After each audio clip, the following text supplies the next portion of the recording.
I'm going to talk about a lot. I'm going to stand right here. And then if I'm not talking loud enough for anybody, and I got like a baritone voice, yeah, exactly. Well, my name is Michael James. I'm a father of 3 lovely kids.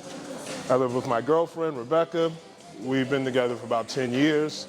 I'm an entrepreneur. As she was telling you, I'm a crypto investor, but now I'm both a crypto investor and educator in that, but I'm really into real estate investing right now. So if anybody has any properties they want to sell, we'll connect with that as well.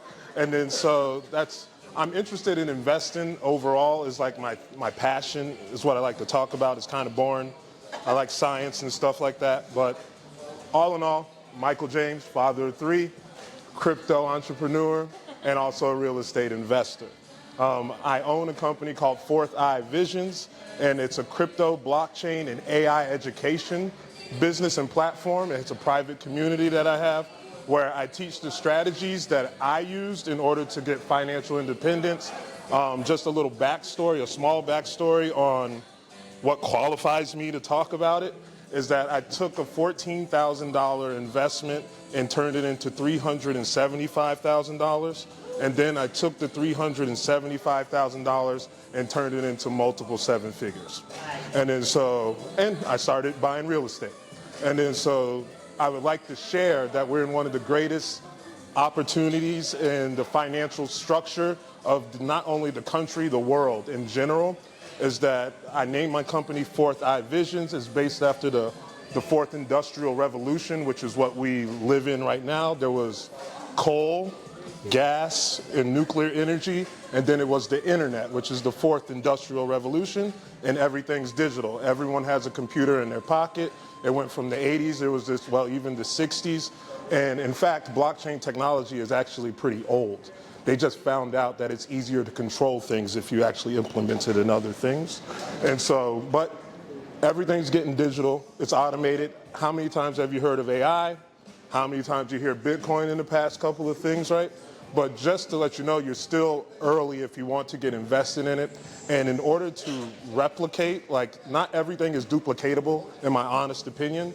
And it's how well you can communicate and educate people on things. And that's how I saw the opportunities that I saw, is because I educated myself on what it was I actually was investing in.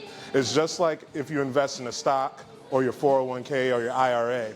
Just like if you consult it with a financial advisor, which I am not, by the way, as well. I'm not credible enough to give anyone financial advice because I don't know, nor do I honestly care about any of your financial situations. And then so it's one of the things is just that cryptocurrency was designed to eliminate middlemen, right? And what that means is that when you go to the bank and you go to send someone money, the bank is the mediator between you and I exchanging money, right? So that is the middleman. Anything that requires a third party is what cryptocurrency is designed to automate. And that's what, if you have any interest in it, look at everything that cryptocurrency and blockchain technology is trying to do, is trying to find a way to automate things. Just like the ATM was the beginning of automating the teller inside the bank, and just like your credit and debit card is also making transactions easier as well. And all of you guys look the same age as I am. So I remember when nobody wanted an email address, nobody wanted to put their credit card online, no one wanted their social security number. Now we're scanning our face, putting our thumbs, letting them listening to our conversations while our phone is in the background. And it's like we've already adopted the movement of the 4th Industrial Revolution that you actually can't live without it now. Like having a cell phone is a necessity, but now you also can use your cell phone that never before, like just to briefly talk about the economy, is never before, the reason why the cost of living and things seems more unaffordable, like right now, if any one of us needed to make money real fast, we can just download Instacart or Uber and have the opportunity to make $50 or $100 at any time you wanted to. All it took was somebody to be able to need a ride, right? Like that's called the sharing economy. It's where if you pay attention to the World Economic Forum, which is like Klaus Schwab, they're actually, which is concerning in a way, that no one voted for these people to make decisions that they're making. They were just appointed. Powerful individuals making decisions. They meet every year in Davos, and they discuss the climate of the world. One of the things they're big on, and if you need any research on that, it's the fourth industrial revolution. You can go to wef.org. I'm a person who always likes to cite sources, because now with the accessibility of media and misinformation, it's important to get your information from credible sources. So I even say that don't even take what I say as if it's fact. Verify me and check what I say. Take what I say, go look into it, and then just see if I'm accountable for what I say. And that's what, in a world where everyone can update a status in a moment, and it's polarizing and it can control your emotions, it's really important to realize that as well. And then so now, that was just my introduction on that. Just to tell you how early you are, I'm just going to ask, who here can name 3 cryptocurrencies? 3 of them. All right, that's one. That's how early we are. There's over 2 million cryptocurrencies, right? Most people can only name Bitcoin. Ethereum is one that you probably have heard of always, right? So one of the reasons why I really want to tell everyone why I started my company is there's a real opportunity for, like, I also believe that me as a black man, it's never been as level of a playing field to compete with everyone as it's ever been in human history for someone like me. So I feel like if I can give that information to everyone and be like, hey, even if you grew up without a dad, you never was properly educated, the reason why this is the wealth transfer of the century, because if you ever heard of BlackRock, right? So, or JP Morgan Chase, so you would see them on the news, and Jamie Dimon himself, he criticizes Bitcoin, right? And the reason why most of those guys criticize Bitcoin is because it's a decentralized ledger, right? The bank that you use is a centralized exchange that you guys use, and there's a third party, is government regulated. Bitcoin was created to be peer-to-peer lending, to where I can send you money at any time of day. You don't have to do any verification or anything like that. One of the things that's important for people to know is that if you can actually verify anybody in anything without having to face, it levels the playing field. We're all just a bunch of numbers, and the only thing that matters is your number, right? And I think personally, you would see that if BlackRock and JP Morgan and Chase is into it, and you can go and look, Larry Fink, right? Larry Fink is the CEO of BlackRock, and he talks about the tokenization of real world assets, right? And has anybody heard of an NFT? Yes, I have. All right, so what do you think an NFT is? What is it? That is one version of using, but I'm making a point. That is what most people know. She said it's a digital picture, right? So what an NFT is a non-fungible token, right? So anything that is non-fungible is one of one, right? Like a fungible token would be something like, the best example is $1, right? So you can get a paper dollar, you can get 4 quarters, 10 dimes, 20 nickels, and 100 pennies. You're fine. You're fine. And then so I know where I'm at. I know where I'm at. I know where I'm at. And it's no, I appreciate it. I acknowledge that, and I'm grateful for that. Thank you. And then so what it is that there's many ways you can replicate $1, right? So that makes it fungible, right? So the most important thing that I want you to realize is that the opportunities that I see, that I'm positioned, because I see it coming, because you see BlackRock talking about it, tokenization of real world assets, right? And then you have to think about, what's a real world asset? Well, most of you, if you're a homeowner, your real estate is a real world asset. Gold is an asset. Treasury bonds are an asset. There's many different things that are assets. And then how can you tokenize them, which means turn them into something digital, right? And that's what people don't understand. So when it comes to an NFT, the reason why they used digital pictures is because in order to verify the authorization, art is something that if I bought this, how would you know that this is the original one when I bought it? You would have to have a certificate, a label of approval, the artist would have to sign off on it and whatnot. So how would you authorize that without having to keep up with the certificate in order to verify that I'm the direct owner of it? And so that's what's called a smart contract. It's a digital version of doing contracts. So another opportunity that's really underway is turning your deeds into your real estate and putting them on the blockchain. That's how they would tokenize real estate. They won't take the building and make it a digital art.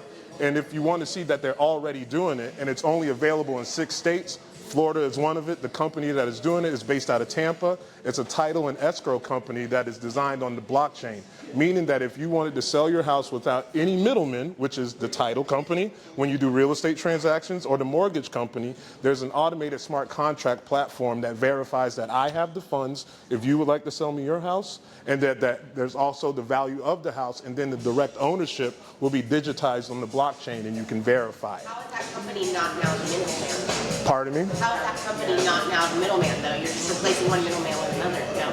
Because they don't take any fees for the transaction. They just created the platform for it. It's just like, that is an excellent question, by the way, because those are the questions that are important. That's when I say verify the person who's saying it. Like, how do you know? That company is the middleman, right? But there will be no fees exchanged in the process, right? And then the only thing the title company is doing is that if I go to purchase your house, right? And then I have to put an escrow deposit down in order to buy the house, right? And then that's when the brokerage and the real estate company would take advantage of it, right? Not take advantage, that was a bad word. Yeah, yeah. And then yeah. That company that is not taking any fees, that is now replacing, that is now the middleman, what do they get out of this? What do they get out of it? Yeah, why would you do anything? How do they make money? Yeah. By converting it So selling our information while they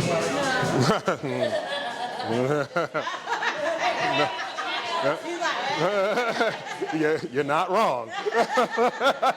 But the other thing, how do they make money?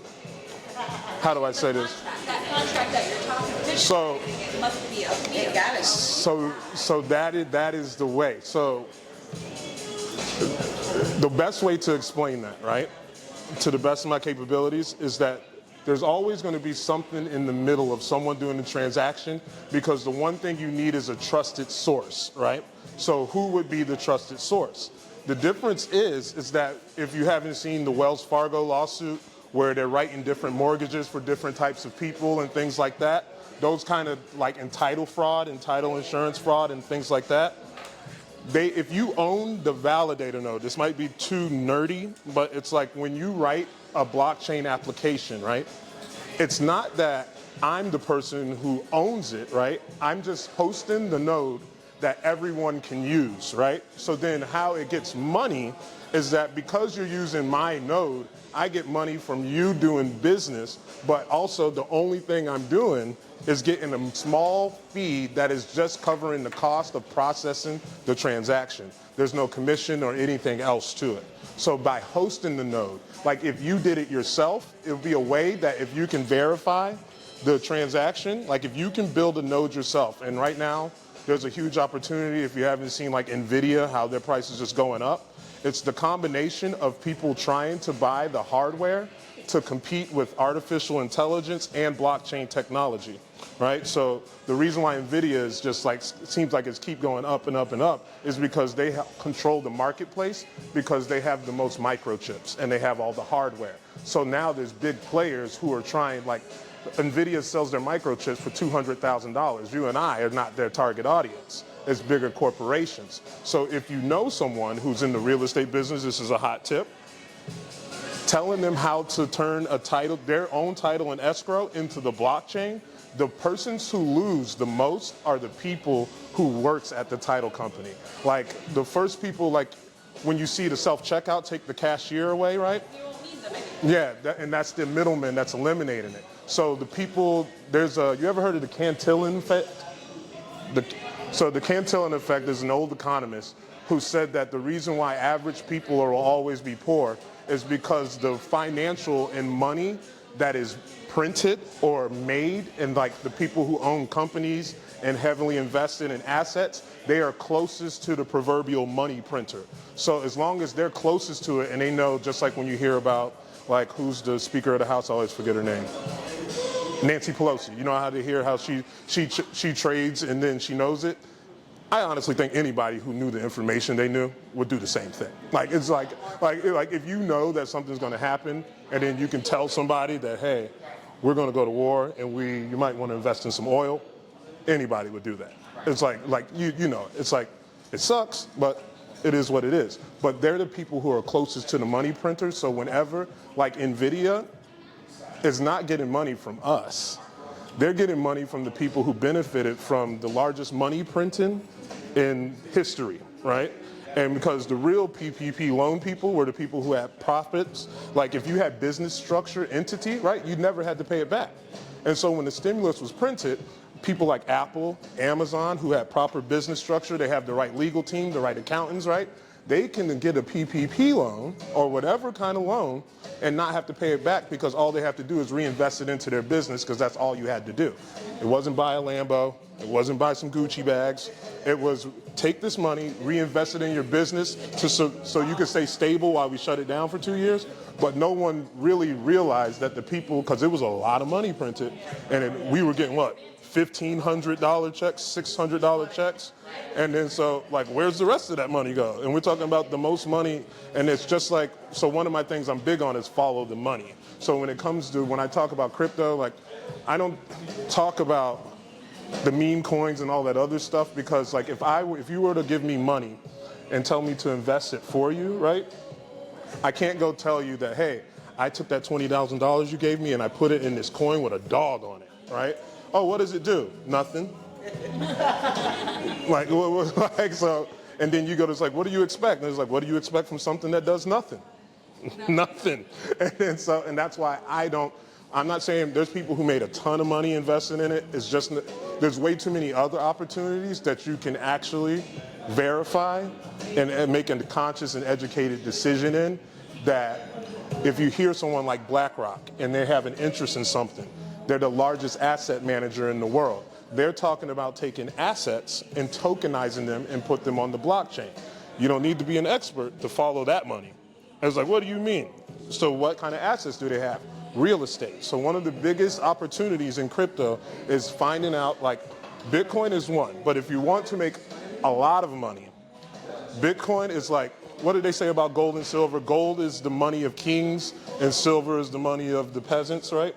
And then so Bitcoin is the money of kings. That if you got capital to invest and then you want to invest it and you can let it sit, it could be that. But if you're trying to score some runs in the bottom of the ninth and you only got a small investment, you play in something called altcoins. And what altcoins are is any cryptocurrency that is not Bitcoin.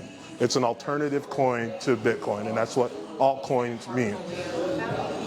So All the other coins. yes. And then so one of the mistakes that I see most people when I help them that they have is that they're chasing too many rabbits, right? And then I live by this quote that a bird in hand is worth two in the bush, right? And then one of the biggest mistakes that I have, that I should have had more money than I have now, is that I was the person who was chasing too many rabbits. And then I realized and I honed it in because I listened to Warren Buffett and I'm playing the long game, meaning that Warren Buffett wasn't a billionaire until he was 61, so I got a lot of time, and then so all I have to do is stay the course, and I have a system and I have a strategy that I'm sticking to, and that is my game plan every day on everything that I do.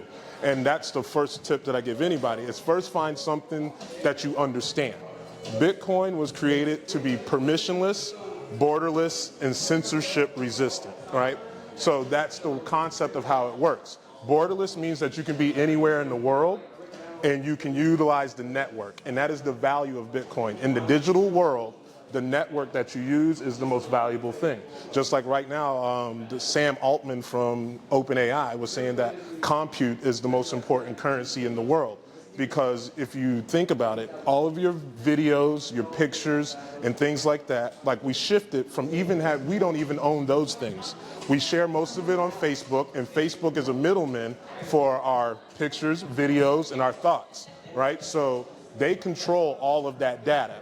Data is the compute and the strongest currency in the world. Even if you're a business owner, having something like a CRM is crucial to your business. Having your clientele that's emails that you can talk to all the time is the most important part of the infrastructure of your business. So if you understand that, having the borderless and censorship resistance and understand that your network, and as long as you can keep it digital and you own it. There's real estate agents who do most of their marketing on social media. When Instagram and Facebook went down, they couldn't talk to anybody, right? And then they couldn't control it. We can't control it. I can't call Mark Zuckerberg and be like, yo, I got to sell some houses. And I can't talk to him. So controlling that and ownership is the most important part about cryptocurrency investing, is that because if anything is peer-to-peer, it's called self-custody. And most people, when it comes to personal finance or anything like that, that's why the banks make a killing on overdraft fees, because nobody was ever taught how to properly balance their checkbook or anything like that, and they know that we're bad with money. So what they did was create a financial product that gave us like, hey, you know that Netflix that's reoccurring and they're going to take it no matter what? We're going to need that $20 for that $15 that you just put back. I personally think it's criminal, but hey, that's the way it goes. It's like you'll make someone financially destitute by just keep hitting them with fees, and on the back end you don't know. It's just like if you ever tried to wire money, the process to it, right? If you reach a certain number, you start being treated like you work for the cartel, right? And they like you have to go through AML, and then it doesn't matter. I don't believe that everyone has criminal intent that has money, right? And then at this point, I don't even know what is money. Like, what is real money?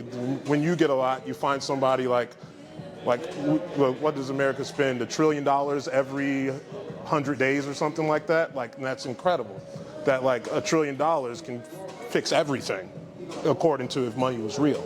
But anyhow, when it says permissionless, borderless, and censorship resistant, borderless is you can use it anywhere in the world. You go to El Salvador, you go to Jamaica, you go to Russia, you go to Ukraine, you go to anywhere. As long as you have internet connection, you can give someone and pay someone in Bitcoin.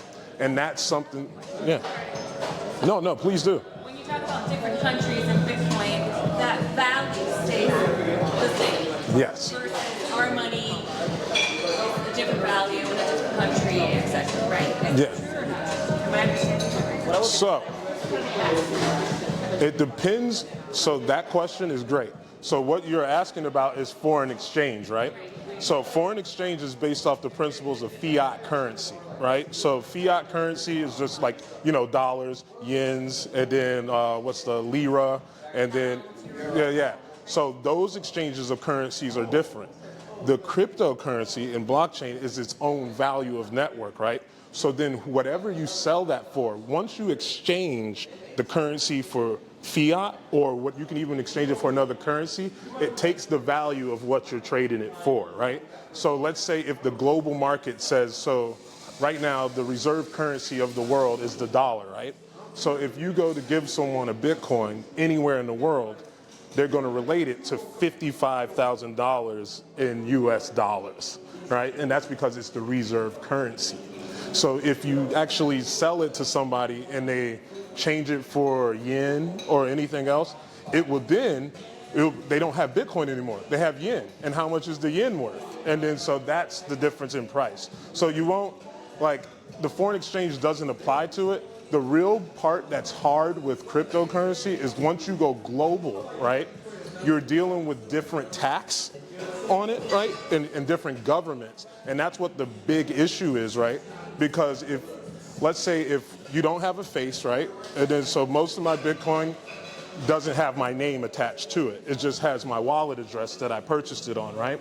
So then when it comes time to report my taxes, if I don't report them, how does the government get money, right? And that's what they want most, the capital gains tax. That's where regulation comes in, and that's what's the important part of regulation. When I first started investing in crypto, I thought it was cool to not talk to Uncle Sam, right? But now I see the value in talking to Uncle Sam, and now it's even better that if you have Bitcoin and Bitcoin has the ETF and it's became a legal asset, that now you can do tax protections instead of so now if you go to Proppy is that website I was saying that has real estate on the blockchain. You can go on it and you'll see someone list their house that have a dollar value, a Bitcoin value, and an Ethereum value. So what that means is that you can take Bitcoin and exchange it to somebody for a house, right? So when it comes to exchanging asset for asset, you have tax protection from that. So like it's like not DSCR loan. Yeah, that is like DSCR or 1040 exchange, right? When they keep exchanging, and that's how you evade the capital gains tax. Now you can do that with crypto, but it wasn't always like that. That's just happened a year ago.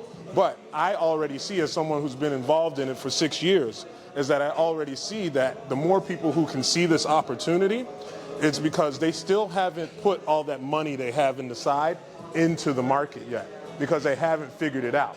I think that in the next year or so, this is going to be the time where you're going to see the most astronomical change in how much money you can make, and then the regulators will come, and then they'll make the old money like the new money, and then it'll just be the same thing that you always had. And that's the future that I see, and that's the opposite of what most people in the crypto space think.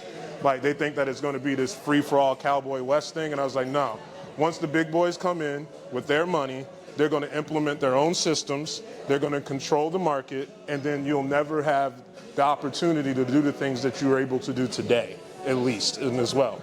And then so just to finish the Bitcoin part, because it's the most important part when you're researching it, is the borderless and censorship resistant. Censorship resistant means that if you say something reckless, you talk crazy, or you invade a country, right? Because one of the proofs of it works, right? So one of the reasons why I strongly believe that Bitcoin works is that when they say if it's borderless, censorship resistant, and then that you don't have to have custody of it, it's like, prove it to me, right? So when Russia invaded Ukraine, right, the US issued sanctions on them so they couldn't use any money to buy anything. So what they did was they used Bitcoin to go around, and then they went to China and bought goods using Bitcoin. And nobody could stop them from doing it, which is why they're still doing the thing. And it also, it's not just bias, it's because the people of Ukraine, when they were being invaded, everyone left. Like, if there was something happening now and we had to leave the state of Florida, right? Well, we have a network of ATMs anywhere, right? But if we had to leave the US, right? And we go to the ATM, first there's a limit on how much money you can take out of an ATM. There's also a limit because the banks don't actually have enough money for every account holder that they have anyway. That's what's called fractional reserve lending, which is, there's a book called The Creature from Jekyll Island. If you want to learn about the Federal Reserve, it's the most important book to understand how money works in order to see how Bitcoin can help you in that sense.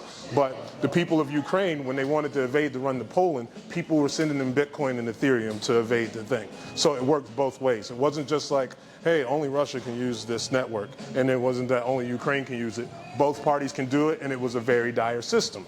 It was the same thing with the truckers in Canada. When JP Morgan Chase froze their assets, right? Everyone started donating them money in Bitcoin because you couldn't freeze them any more money. So these are just proof of concepts, which is the most important thing, that when you part ways with your money, make sure it's going towards something that makes sense and make sure that it works is the most important thing. And then so those are the proof of concepts, and it's the same thing with smart contracts and NFTs, right? So NFTs is anything that is a one of one. Your driver's license, your birth certificate, like your deed to your house, all of those things are created one time. There's only one of them, and they're not duplicated. It's actually illegal to duplicate it, right? And so something like that is something that you can put into the blockchain, that once you're born, this is your number, right? Just like your Social Security. Like, when I tell you that the digital transition, like, we've already adopted it. The only difference was we were doing it the archaic way with papers and handwriting. And now all they're doing is taking everything and digitizing it. Like, the world is only going to become more digital, not less. Like, there's no way we're going back. And you just have to see those opportunities. And so the strategy, when you ever decide to invest, right, just to summarize this up, if you were a beginner who wanted to get started investing in cryptocurrency, I recommend starting on a centralized exchange, right? And a centralized exchange is something like Coinbase, Crypto.com, or anything like that. It's someone that you're going to have to use your identity, right? So you're going to have to take your picture, right? You're going to have to upload your driver's license, because that's the beginning of regulation on how they can track the taxation of your assets, right? So that's why those things are necessary. The decentralized way, which is the way that you can make the most money doing it is because before things get on centralized exchanges, they need more proof of concept, and they're riskier because they don't have the proof that somebody, you can sue Coinbase, right? If they take your money, you can sue them, but now they pencil whip you in a bunch of terms and conditions that you pretty much waive that right when you sign up. They do that with everything, by the way.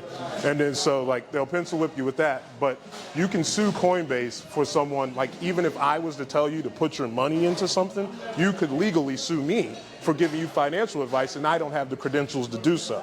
So that's one of the things that, like, because I don't know your personal situation, I don't know if it's life savings, but if you start with a centralized exchange like Coinbase, I say Coinbase is the best one because not only will they take your money, they will educate you on it throughout the process as well.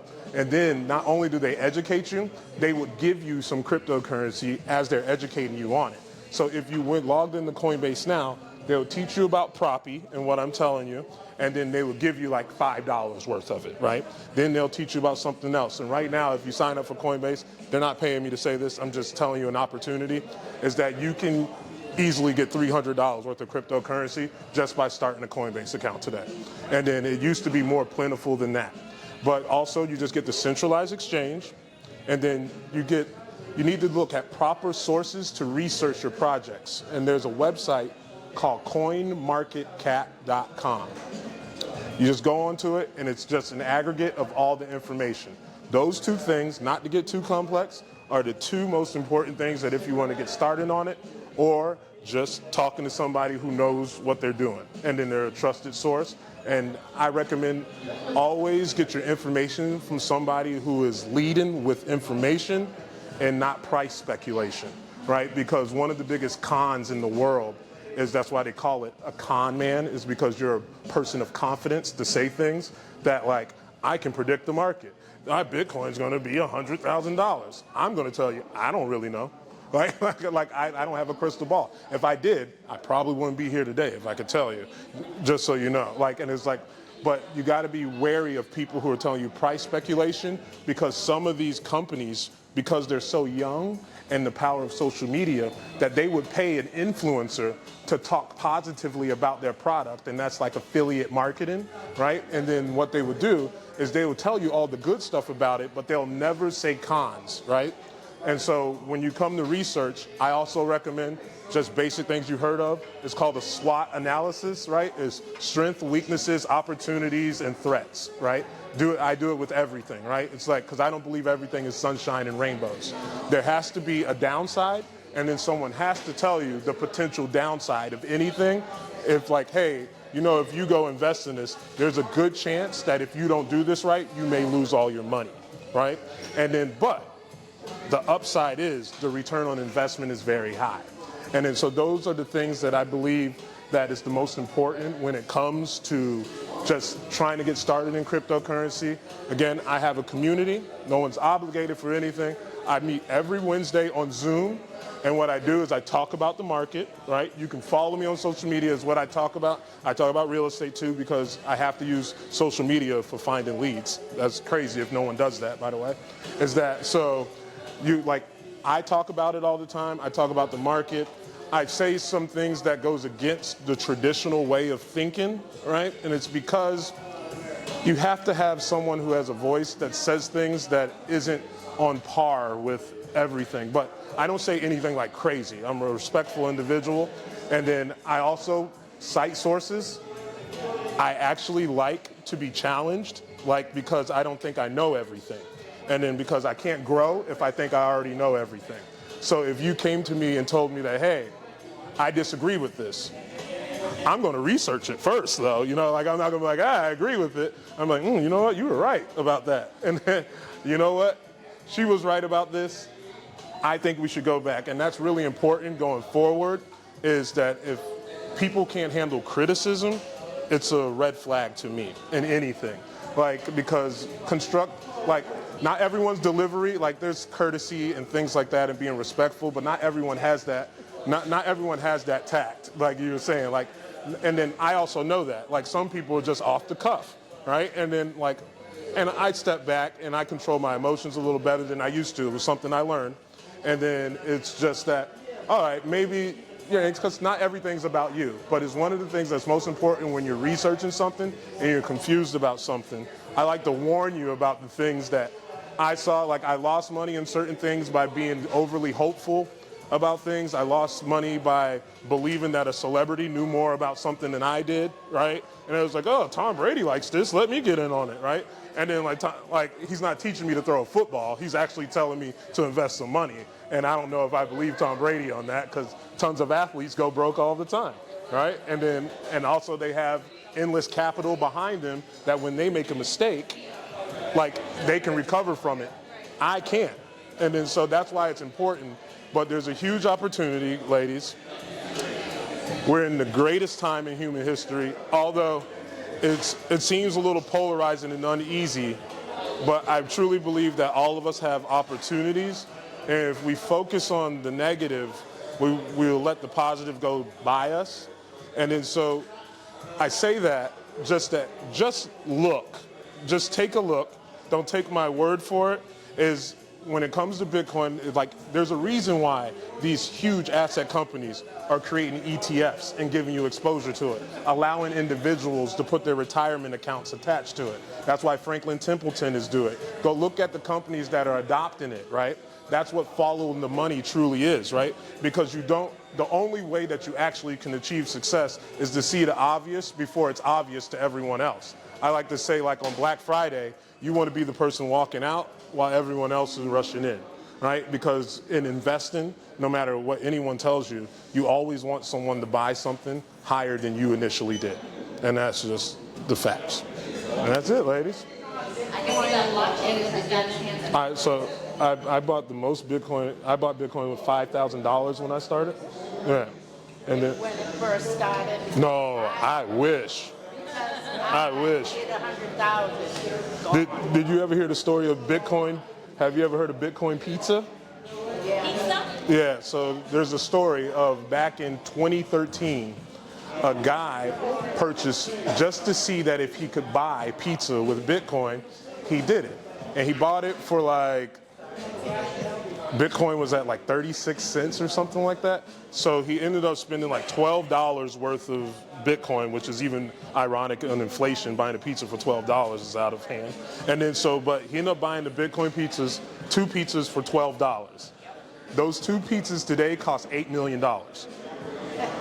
Yeah, so like, and then that's the story. Like, but you got to think, that was 2013. What is that, 11 years ago, right? But so a lot of people are so short term. I make a joke about like the TikTok and the Instagram era where everything has to be 30 seconds or a minute, right? And the real value is people who have a longer attention span. And so the more, like, even if you look at like the Kindle tablet, right? One of the things that they just realized is that the Iliad, you ever heard of that book, right?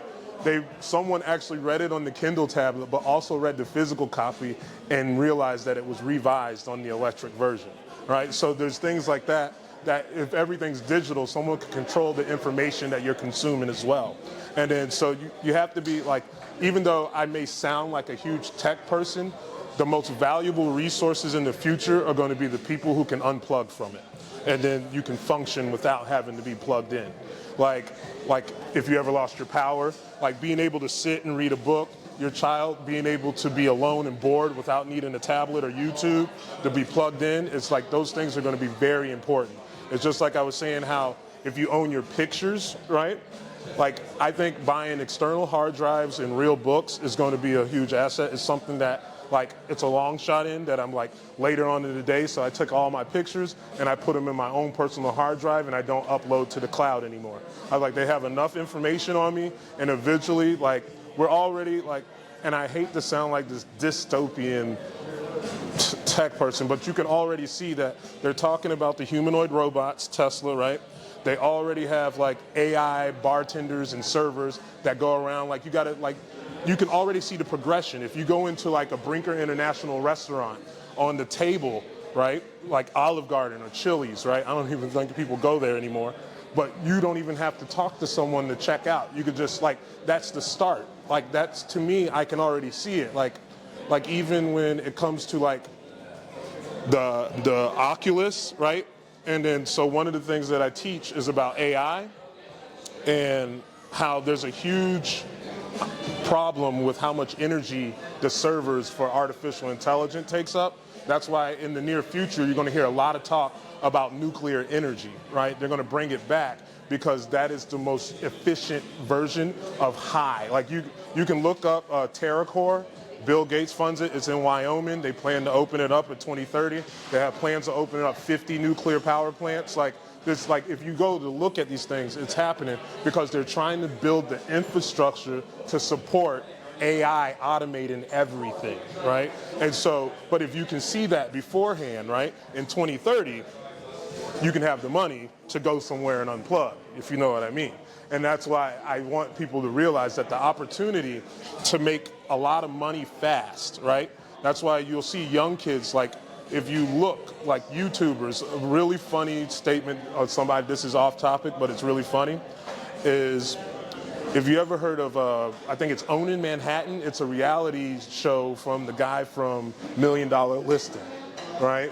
And then so he was selling a high-rise apartment in Manhattan, and the person selling it was over the age of 60, right? And so the person who was her realtor, that was the brokerage, is Ryan Serhant, who was that, she was like, we're going to have an influencer here, and we're going to have dancers, and we're going to have a live DJ over there, right? And the lady who come from the old system was like, there's no way, like no one who wants to buy this has it. She had 5 people who actually put in a bid to buy it, and all of them were social media influencers, right? And then so, and they bought it for like $10 million. And then so I say that is because people frown upon it. I make the joke about the short term, but if you have a business, you should talk about it on social media, right? And it's like, because that's the level playing field. Before, you had to know someone on the radio to call and rant. Like you don't even, like if something happened, right? You saw the cops outside right now and it was a standoff. The first place you would go is probably Facebook, right? And you would go look. You wouldn't go turn on the news to see if someone made it out to tell you. You would go right to your cell phone. And the reason why I try to give examples of how we're... No, you did? No. I went to Facebook. Yeah. I went to Facebook. I went to Facebook.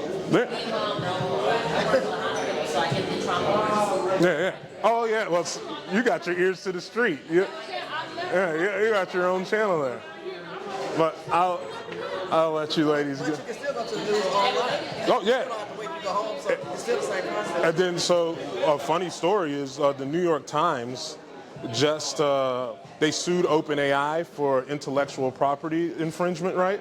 Meaning that they were stealing, like, and they're doing it too, right? Like the Sora, which is the AI video, they used YouTube to capture all the data in order to create those video images. So when you type it in, it just used that data that they already had to create images. So New York Times had sued OpenAI because they were writing publications that was identical to their real journalist that was doing it. And then, so what happened is OpenAI found out that because when they went to countersue them, is that New York Times was using OpenAI to edit their own newspaper. And then so, like, it's probably just going to reach a settlement, but it's just funny that you see these really big companies already using this technology. And it's making everything faster, easier, and it's one of the things that you should be curious about OpenAI. Like, you could take a picture of your refrigerator from the ChatGPT, right, the app on your phone, and take a picture, type in underneath the picture, give me a list of recipes that I can make with the ingredients you see in that photo, and it will print them all out in less than 5 seconds. And it's just, we live in the Jetsons time. Like, this is it. And it's just like, you either get with it, or everybody's going to, like... Going off the grid. Yeah. So I guess I'm asset rich because I had 300 bucks. Yeah. Like, you That's why I write everything down, because when you talk about your phone and all this stuff, like you start seeing, like, you're stealing our ideas. Yeah. So the whole thing is stuff like the painting, like with the AI making all this stuff, like I actually use a pencil. But I'm not single, but the reason why dating sucks is because the apps made people not learn how to communicate. It's like it's low effort. Like nobody puts any effort in anything because of it. Can't remember a phone number for somebody. Like we're already in it. We're already in it. It's like, it's, Ain't no Tupac Bell. He give me a card. I remember him. Let me go to jail.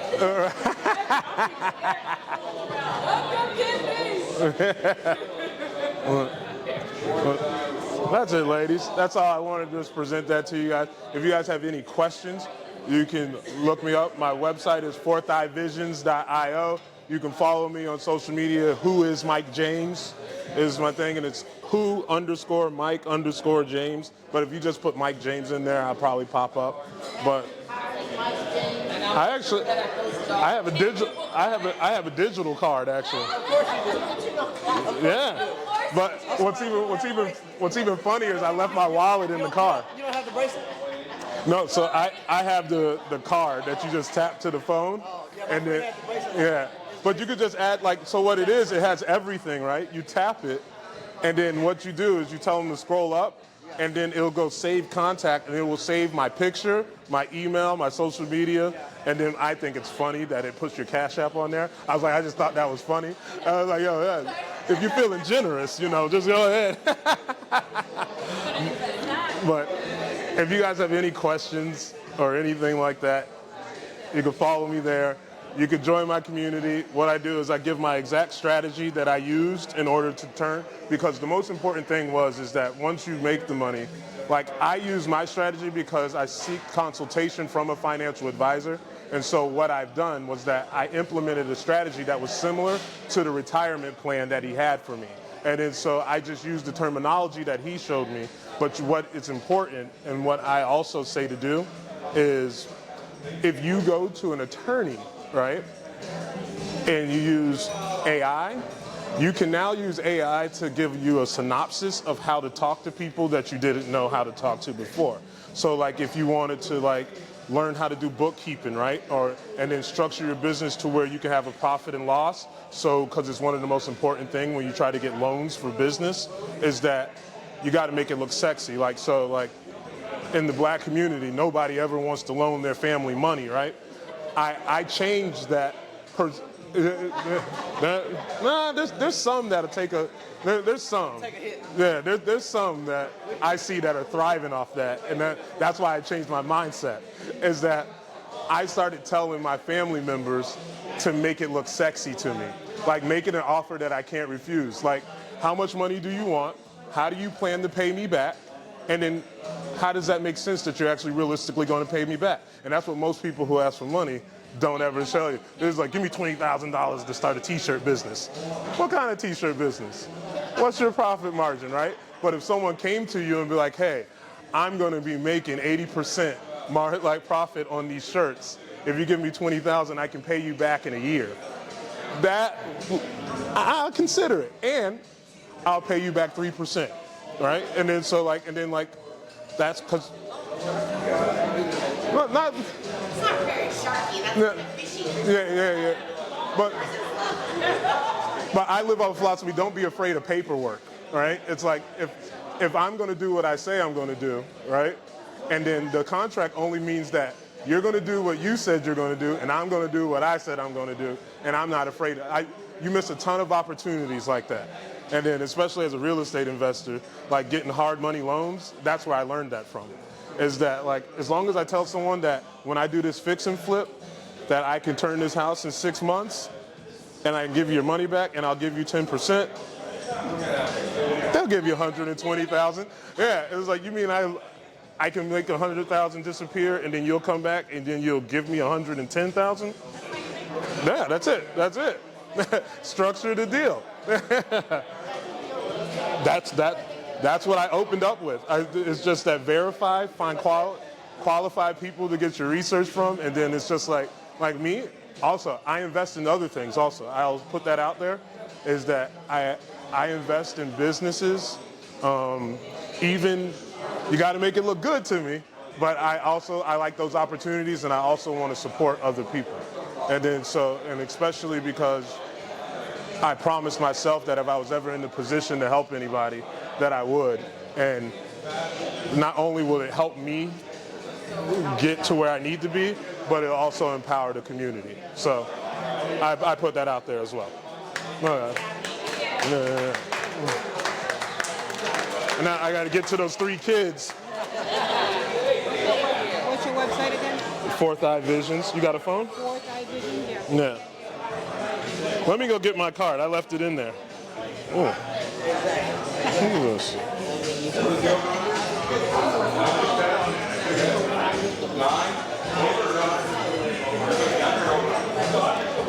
Let me go get my wallet.